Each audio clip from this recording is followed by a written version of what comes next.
নবীজি স্বপ্নে দেখছেন দুইজন ফেরেশতা নবীজিকে এসে বলছেন, চলেন চলেন, ওই যে বিশাল উঁচু উঁচু পাহাড় দেখছেন সেখানে আপনাকে যেতে হবে, চলেন। নবীজি বলছেন, এত উঁচু উঁচু পাহাড়ে আমি উঠতে পারবো না। তারা দুইজন বললেন, আমরা আছি, আপনাকে সহযোগিতা করব, আপনার হেল্প করব। নবীজি বললেন, আমি তাদের সাথে যেতে লাগলাম।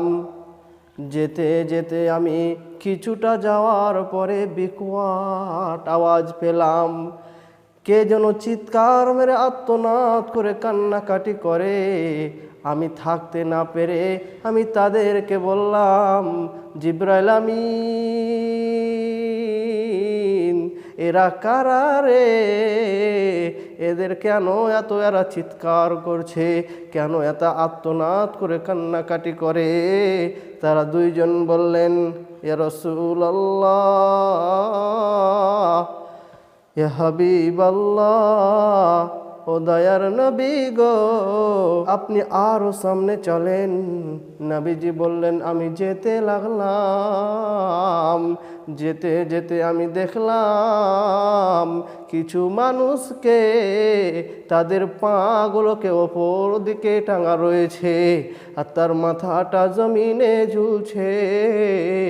এই ঝুলিয়ে রাখার কারণে তার গালগুলো চিরে গেছে, মুখগুলো চিরে গেছে, রক্ত ঝরছে।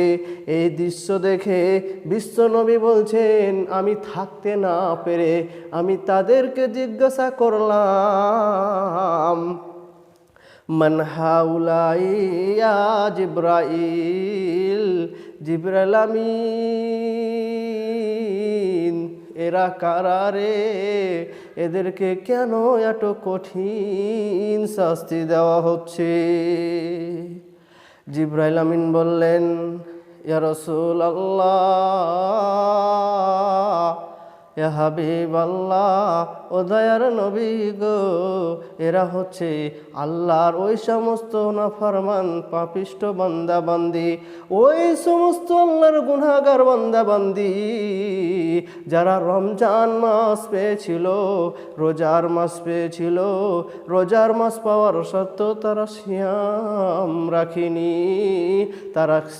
রাখেনি, তারা দিনের বেলা আহার করেছিল, তারা সিয়ামকে ত্যাগ করে দিয়েছিল, তারা সিয়ামকে ভেঙে দিয়েছিল। তার জন্য আমার আল্লাহ তাদেরকে কঠিন শাস্তি দিচ্ছেন। এরা মাথা ঠুকে মরে গেল, আমার আল্লাহ এদেরকে জান্নাত দিবে না।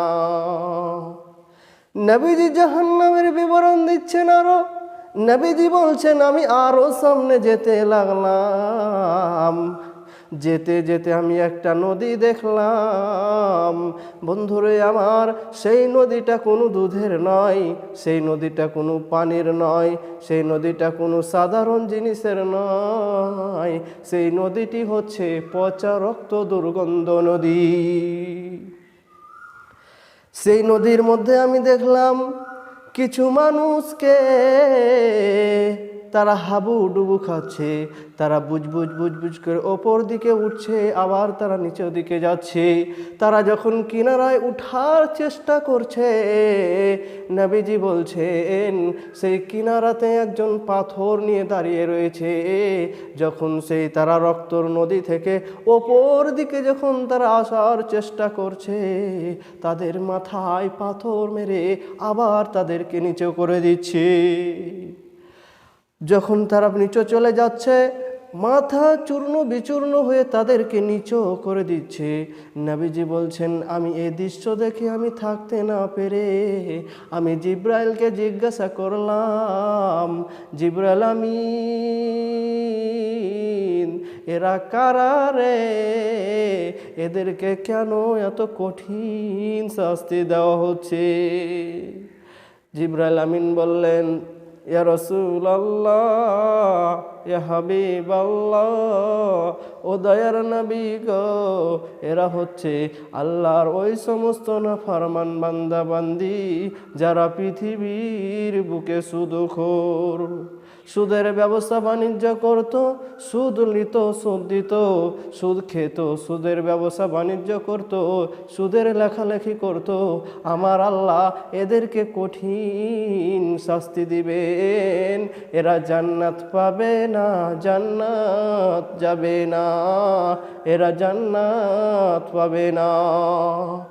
অতএব পৃথিবীর মানুষ রে, তোমরা শুনে রেখো, পৃথিবীর বুকে যারা সুদের লেনদেন করেছে, যারা সুদের সাথে জড়িত আছে, যারা সুদের ব্যবসা বাণিজ্য করে, সুদ খায়, সুদ লায়, এদেরকে আমার আল্লাহ জাহান্নামে ভরবে, এরা জাহান্নামের মেহমান বেনে যাবে, এরা জান্নাত পাবে না, এরা জান্নাত যাবে না।